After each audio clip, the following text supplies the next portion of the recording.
कहानी की शुरुआत होती है एक सुनसान मार्केट से, जहां हम एक फैमिली को देखते हैं जो बिल्कुल चुपचाप खामोशी से जरूरत का सामान इकट्ठा कर रही होती है। यह लोग इतने ज्यादा डरे हुए थे कि एक दूसरे से बात तक नहीं कर पा रहे थे, बस इशारों से एक दूसरे को समझा रहे थे। आखिर कुछ तो था जो उन्हें बिल्कुल खामोश रहने पर मजबूर कर रहा था। इस फैमिली का लीडर है ली और उसकी वाइफ का नाम एवेलिन है। यहाँ उनकी बड़ी बेटी रीगन, जो बचपन से सुन नहीं सकती थी, और उनके दो बेटे मार्कस और बो होता है। बो उम्र में छोटा होता है, इसीलिए वह ज्यादा चीजें नहीं समझ पाता। वो ऊपर अलमारी में एक टॉय रॉकेट देख लेता है। जैसे ही वो रॉकेट को उठाने वाला होता है तो वो रॉकेट उसके हाथ से छूटकर नीचे गिरता है। यह देखकर सबके गले में सांसें अटक जाती हैं। लेकिन ऐन वक्त पर रीगन जल्दी से उस टॉय रॉकेट को कैच कर लेती है और सबकी जान बचा लेती है। ली सबको इशारों में समझाता है कि शाम होने वाली है, हमें जल्द से जल्द घर लौटना होगा, नहीं तो हम खतरे में पड़ सकते हैं। तभी इनका 4 साल का बेटा वही टॉय रॉकेट फिर से उठा लाया। उसे देखकर सभी दहशत में आ गए, क्योंकि यह रॉकेट बैटरी से चलने वाला था, जिसे ऑन करते ही शोर मच सकता था।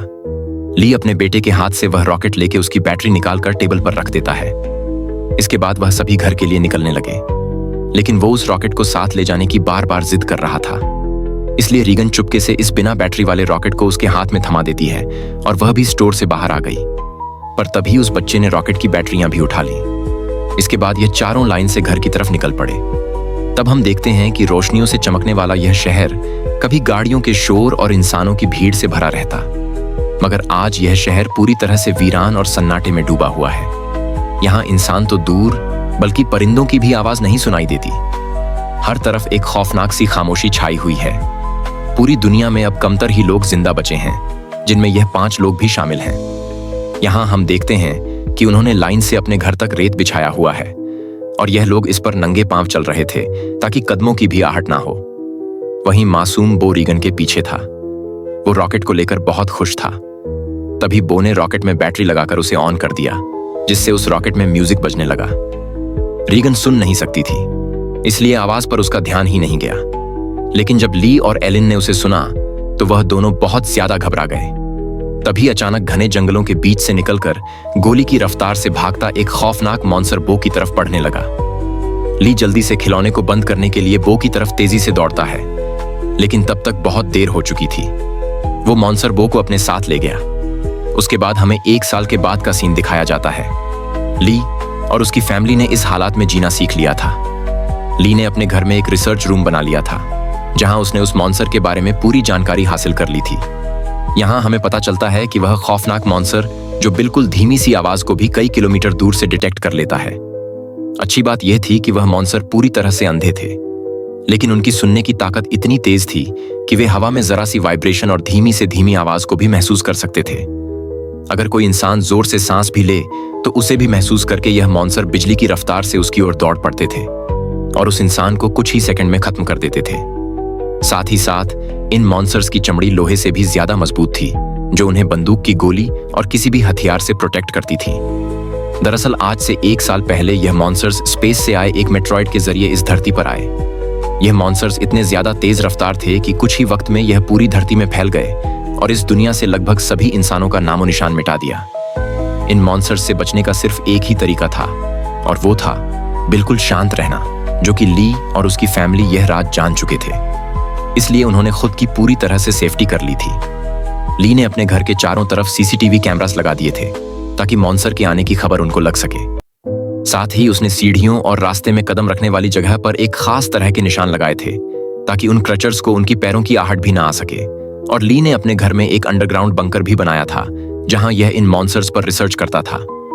उसने यह भी पता लगा लिया था कि इस इलाके में कुल 3 मॉन्स्टर मौजूद हैं। अब ली उन मॉन्स्टर की कमजोरी के बारे में जानने की कोशिश कर रहा था।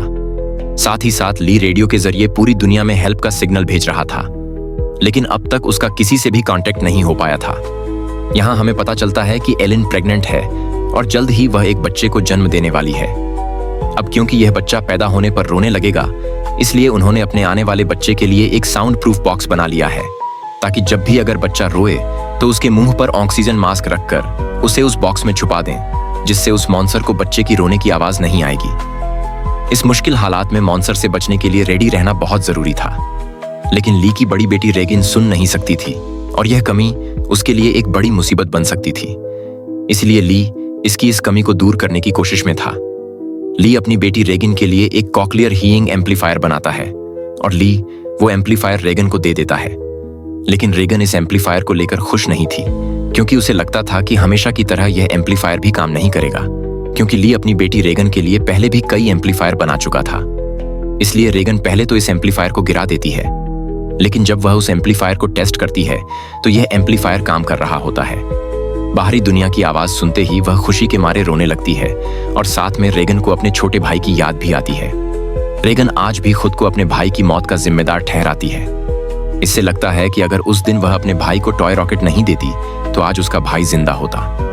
रेगन अपने पिता के काम में हाथ बटाकर खुद को साबित करना चाहती थी, इसीलिए रेगन अपने पिता के अंडरग्राउंड बंकर की तरफ जाने लगती है। लेकिन तभी उसके पिता उसे रोक लेते हैं और उसे अंदर जाने से मना कर देते हैं, क्योंकि 1 साल पहले रेगन के अपने छोटे भाई को टॉय रॉकेट देने की गलती की वजह से अब वो रेगन पर बिल्कुल भी भरोसा नहीं करता। उसे डर लगता है कि नीचे अंडरग्राउंड बंकर में माइक्रोफोन, रेडियो और भी कई सारी चीजें हैं। अगर गलती से भी रेगिन का हाथ किसी ऐसी चीज के साथ लग गया जो साउंड क्रिएट करती हो तो हमारी जान खतरे में पड़ सकती है। अगले दिन ली अपने बेटे मार्कस के साथ मछलियां पकड़ने नदी पर जा रहा होता है। रेगन भी उनके साथ जाना चाहती थी। रेगिन ली से रिक्वेस्ट करती है कि प्लीज मुझे भी अपने साथ ले चलो, पर ली ने उसे अपने साथ ले जाने से मना कर दिया। वो रेगन से कहता है कि तुम्हारी माँ घर पर अकेली है, इसलिए तुम घर पर अपनी माँ का ख्याल रखो। जिसके बाद ली मार्कस के साथ नदी की तरफ निकल गया। यह बात रेगन को बहुत ज्यादा बुरी लगती है और वह नाराज हो जाती है। उसे लगता है कि उसके पिता उसे प्यार नहीं करते, इसलिए वह अपना बैग पैक करके वह भी घर से कहीं निकल गई और सीधा उस जगह पर आई जहां पर उसके भाई को मॉन्स्टर ने मार डाला था। वह अपने भाई के कब्र के पास लेटकर रोने लगती है और कुछ ही देर में यहीं पर रेगन की आंख लग जाती है। दूसरी तरफ एलिन घर पर बिल्कुल अकेली थी। कुछ देर बाद वह बेसमेंट से कपड़े धोकर उन्हें बोरी में भरकर बाहर ले जा रही थी। तभी सीढ़ी पर लगा एक कील उस बोरी में फंसकर सीधा हो गया। वह नुकीला कील ठीक उनके पैर रखने की निशान पर था, पर एलिन उसे देख नहीं पाई। उधर ली और मार्कस मछली पकड़ने में लगे थे। कुछ देर बाद ली अपने बेटे मार्कस को एक झरने के पास ले आता है और ली अपने बेटे से कहता है कि यहाँ तुम बात कर सकते हो, क्योंकि पानी के झरने की वजह से तुम्हारी आवाज उसमें हाइड हो जाएगी और तुम्हारी आवाज उस मॉन्स्टर तक नहीं पहुंच पाएगी। अब तुम खुलकर बात कर सकते हो। वो दोनों झरने के पास बैठकर बातें करने लगते हैं। मार्कस पूछता है, क्या वो बो की मौत का जिम्मेदार रेगन को मानते हैं? जिस पर ली जवाब देता है कि जो कुछ भी बो के साथ हुआ उसमें किसी की भी गलती नहीं थी। लेकिन मार्कस ली को बताता है कि रेगन आज भी बो की मौत का जिम्मेदार खुद को ठहराती है, इसलिए तुम्हें रेगन को यह बात बतानी चाहिए कि उस दिन तुम्हारी कोई गलती नहीं थी। इसी दौरान एलिन ने अपने मर चुके बेटे की तस्वीर लिए उसकी याद में आंसू बहा रही थी। तभी अचानक उसे लेबर पेन शुरू हो गया, यानी कि उसकी डिलीवरी का टाइम आ चुका था। वह फोटो फ्रेम हाथ में लिए हुए जल्दी से बेसमेंट की तरफ जाने लगी, पर तभी सीढ़ियों से नीचे उतरने की जल्दी में उसका पैर उस नुकीले कील पर धंस गया। एलिन दर्द से तड़प उठी, पर उसने अपने मुंह से आवाज नहीं निकाली। लेकिन उसके हाथ से उसके बेटे का फोटो फ्रेम छूट गया और तेज आवाज के साथ नीचे गिरकर टूट जाता है। एवलिन ने जैसे तैसे करके अपने पैर को खींचकर उस कील से बाहर निकाला। इस दौरान उसे इतनी तकलीफ हुई कि उसका चेहरा पूरी तरह से लाल हो गया, लेकिन वो खुद पर काबू रखते हुए अपने मुंह से आह तक नहीं निकालती, क्योंकि उसे पता था कि आवाज निकालने का मतलब अपनी मौत को दावत देना है। वो लंगड़ाती हुई नीचे आकर लाइट का स्विच ऑन करती है, जिससे बाहर रेड लाइट जल पड़ी। अब वो वापस ऊपर की तरफ लौटने लगी, पर तभी उसने कुछ देखा जिससे उसके गले में सांस अटक गई। असल में वो मॉन्स्टर उसके घर तक पहुंच चुका था। दरअसल जब एलिन के हाथ से वह फोटो फ्रेम गिर गया था तो उस आवाज को मॉन्स्टर ने सुन लिया था। डर से कांपती एवन दीवार के पीछे छिप गई। दूसरी तरफ ली और मार्कस मछलियां पकड़कर घर वापस लौट रहे थे। तभी दूर से उन्होंने देखा कि घर के चारों ओर रेड लाइट जल रही है। ली समझ गया कि एलिन खतरे में है। वह तुरंत घर की तरफ भागा। उधर बेसमेंट में छिपी एवन डर के मारे कांप रही थी और वह मॉन्स्टर उसे घर के हर एक कोने में ढूंढ रहा था। तभी एलिन को बेसमेंट में एक टाइमर मिला। यहाँ एलिन समझदारी से काम लेते हुए उस टाइमर में कुछ सेकंड्स का टाइम सेट करके उसे एक कोने में रख देती है और जल्दी से एक दूसरे कोने में आकर छुप जाती है। इतने में वो मॉन्स्टर वहां हलचल महसूस कर लेता है और वो धीरे धीरे उस हलचल वाली जगह की तरफ बढ़ने लगा। वो एलिन के काफी करीब था। एक तो एलिन को लेबर पेन हो रहा था और दूसरा उस मॉन्स्टर का डर था। लेकिन एलिन अपने आप को पूरी तरह से कंट्रोल करके बिल्कुल चुपचाप बैठ जाती है। तभी टाइमर में अलार्म बजा जिसे सुनते ही वो मॉन्स्टर तेजी से उस डायरेक्शन में भागा। मौके का फायदा उठाते हुए एवेलिन जल्दी से अंडरग्राउंड बेसमेंट से बाहर निकली, पर वो जैसे ही मेन डोर से बाहर निकलने वाली थी तो उसने देखा कि एक और मॉन्स्टर घर के बाहर यहां वहां घूम रहा है। इसलिए एवेलिन वहीं पर दीवार के साथ छिप गई। उधर ली मार्कस के साथ दूर से यह सब कुछ देख रहा था। ली समझ गया कि अगर मैं अपनी बीवी को बचाने के लिए घर पर जाऊंगा तो मैं अपनी बीवी को बचाने के बजाय हम दोनों की जान जा सकती है, क्योंकि उस मॉन्स्टर की बॉडी इतनी सख्त है कि उसे बंदूक से मार पाना इम्पॉसिबल है। इसलिए वह अपने पहले से बनाए हुए एक प्लान पर काम करने लगा। ली ने जल्दी से मार्कस को टॉर्च दिया और उसे जल्दी फ्लेयर रॉकेट चलाने को कहा, जो उन्होंने घर से दूर एक जगह पर पहले ही वहां सेट कर रखे थे। जिसके बाद मार्कस तेजी से रॉकेट की तरफ भाग निकला। दूसरी तरफ एवेलिन ऊपरी मंजिल में मौजूद बाथ टब में भाग आई। वह बहुत ज्यादा तकलीफ में थी। अब वह और ज्यादा देर तक बच्चे को रोक नहीं सकती थी। वह बस बच्चे को जन्म देने ही वाली थी कि उसकी सिसकियों की आवाज को महसूस करता हुआ वो मॉन्स्टर बाथरूम के करीब आ चुका था। एलिन को समझ आ चुका था कि अब जिंदा बच पाना नामुमकिन है। तभी उधर मार्कस ने रॉकेट्स चला दिए, जिससे आसमान में तेज आवाज के साथ फ्लेयर्स शुरू हो गईं। जिसे सुनकर वह मॉन्स्टर एलिन को यहीं पर छोड़कर तेजी से उस आवाज की तरफ भागा और उसी पल दर्द को दबाए बैठी एलिन जोर से चीख पड़ी, जिसकी आवाज रॉकेट्स के शोर में दब जाती है। यह रॉकेट्स का शोर और लाइट्स दूर से रेगन भी देख लेती है और वह घर की तरफ निकल पड़ती है। थोड़ी देर बाद ली बंदूक लेकर घर के अंदर आया। उसने देखा कि सीढ़ियों पर पैरों के खून के निशान लगे हुए हैं। वह उन निशानों का पीछा करते हुए बाथरूम तक पहुंच जाता है। वहां पहुंचकर वह देखता है कि बाथ टब खून से लाल है। वह समझ गया कि एलिन भी उस मॉन्स्टर का शिकार हो चुकी है। वह आंसू बहाता हुआ वहीं बैठ गया, पर तभी शावर रूम के कांच पर किसी ने हाथ रखा। वह कोई और नहीं बल्कि एलिन ही थी। एलिन ने इस मुश्किल हालात में भी खुद को संभालकर एक बेटे को जन्म दिया था। एलिन को जिंदा पाकर ली की आंखें खुली की खुली रह गईं। अब इससे पहले कि बच्चे की रोने की आवाज आती, ली तुरंत एलिन और बच्चे को उठाकर अंडरग्राउंड रूम में ले आया, जिसके बेसमेंट में उन्होंने बच्चे के लिए साउंड प्रूफ बॉक्स बनाया था। लेकिन बेसमेंट में घुसने से पहले ही बच्चे ने रोना शुरू कर दिया, जिसे सुनकर वह मॉन्स्टर तेजी से उनकी ओर आने लगा। ली जल्दी से अंडरग्राउंड रूम में घुसा और दरवाजे को एक मोटे मैट्रेस से ढक दिया। ली ने फौरन बच्चे के मुंह पर ऑक्सीजन मास्क लगाया और उसे बॉक्स में बंद कर दिया, जिससे उसके रोने की आवाज बंद हो गई। तब जाकर उन दोनों ने राहत की सांस ली। यहाँ ली अपनी वाइफ एलिन को बताता है कि मैं इन क्रिएचर्स की कमजोरी जान चुका हूँ। अब जल्द उनके लिए मैं एक औजार तैयार करने वाला हूँ, जिससे यह क्रिएचर्स हमारा कुछ नहीं बिगाड़ पाएंगे। इसी दौरान दूसरी ओर रेगिन भी घर लौट रही थी। तभी उसे खेतों के बीच एक लाइट जलती हुई नजर आई। रेगिन जल्दी से उस लाइट के पास आने लगी, लेकिन वह इस बात से अनजान थी कि एक मॉन्स्टर उसकी कदमों की आहट से उसके पीछे चलता आ रहा था। जैसे ही वह मॉन्स्टर रेगन को मारने के लिए उसके काफी करीब आया, तभी अचानक रेगन की कान की मशीन से एक नुकीली और तेज फ्रीक्वेंसी निकलने लगी। इस नुकीली आवाज से वो मॉन्स्टर तड़पने लग जाता है, जैसे यह आवाज उस मॉन्स्टर के कान के अंदर सुई की तरह चुभ रही हो। इस आवाज को यह मॉन्स्टर ज्यादा देर तक बर्दाश्त नहीं कर पाता और जल्दी वहां से भाग गया। वहीं यह आवाज रेगन के कानों को भी चुभ रही, पर जैसे ही वह मॉन्स्टर वहां से भागा, रेगिन के कान में तकलीफ बंद हो गई। लेकिन रेगिन को समझ नहीं आया कि आखिर उसके कान की मशीन ने ऐसा क्यों किया। वह इस पर ज्यादा ध्यान ना देते हुए लाइट के पास पहुंच जाती है। तभी उसने पाया कि वह रोशनी एक टॉर्च की थी। जैसे ही रेगन उस टॉर्च को उठाने गई, तभी अचानक किसी ने उसका हाथ पकड़ लिया। वह कोई और नहीं बल्कि मार्कस था, जो डर से कांपता हुआ यहाँ छिपा हुआ था। अपनी बहन को देख मार्कस की घबराहट दूर हो गई। वह रेगन से कहता है कि मैं झाड़ियों से तुम्हें छुप कर देख रहा था। तुम्हारे पीछे वो मॉन्स्टर भी आ रहा था, लेकिन पता नहीं वह मॉन्स्टर तुम्हारे करीब आते ही अचानक भाग गया। यह सुनकर रेगन बहुत ज्यादा डर जाती है, क्योंकि उसे यह भी पता नहीं था कि उसके पीछे मॉन्स्टर आ रहा है। वहीं दूसरी तरफ इवलिन को अपने बच्चों की चिंता हो रही थी। वो ली से कहती है, मुझे डर लग रहा है कि कहीं उस मॉन्स्टर ने मेरे बच्चों को खा नहीं लिया हो। तुम जल्दी से मेरे बच्चों को ढूंढ लाओ। इसीलिए ली अंडरग्राउंड रूम में अपनी वाइफ और बच्चे को सुलाकर वहां से बाहर निकलता है। पहले वह यहाँ वहां खतरा ढूंढने लगता है, मगर अब वह मॉन्स्टर भी वहां से जा चुका था। पर उसने पूरा घर तहस नहस कर दिया था, जिससे वहां मौजूद पानी का एक पाइप भी टूट गया था और पानी सीधा नीचे अंडरग्राउंड रूम में जा रहा था। लेकिन ली का इस पर ध्यान नहीं गया और वह बच्चों को ढूंढने खेतों की ओर निकल पड़ा।